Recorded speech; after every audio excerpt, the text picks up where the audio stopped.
In today's video, I'm going to teach you how to enable kiosk presentation mode in PowerPoint. Whether you're preparing for a trade show or just need your presentation to run continuously without manual intervention, this feature can be tremendously helpful. So let's dive right in to make your presentation ready for its standalone display. First, start by opening PowerPoint on your computer. Ensure that the PowerPoint application is installed and up to date to avoid any compatibility issues. Once PowerPoint is open, you'll want to navigate to your specific PowerPoint presentation that you wish to configure for kiosk mode. This could either be an existing file, or you can create a new one depending on your needs. Now that your presentation is ready, let's head over to the slideshow tab. You'll find this at the top of your screen along with other familiar options like Home, Insert, and Design. The slideshow tab contains a variety of controls that let you manage how slides are shown during a presentation. Once you're in the slideshow tab, look for an option called Set Up Slideshow. This button is pivotal as it allows you to customize how the slides will behave during the presentation.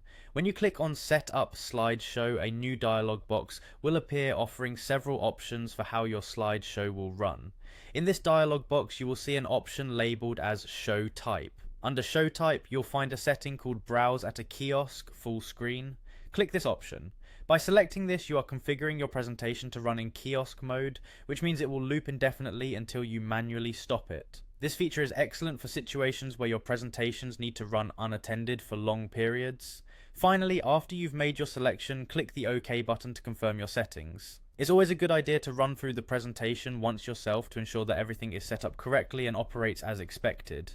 This setup should enable your presentation to automatically advance through the slides in a loop, making it perfect for display in various settings such as lobbies, trade shows, or museums, where you want the content to remain visible and engaging without needing a person to manually advance through the slides. And there you have it. Your PowerPoint presentation is now set up to run in kiosk mode seamlessly. This feature helps in delivering content efficiently and is ideal for creating an engaging visual experience for your audience without being physically present. Thank you for joining me today, and I hope this guide has been helpful. If you have any more PowerPoint tips you're curious about or need help with, feel free to leave a comment below.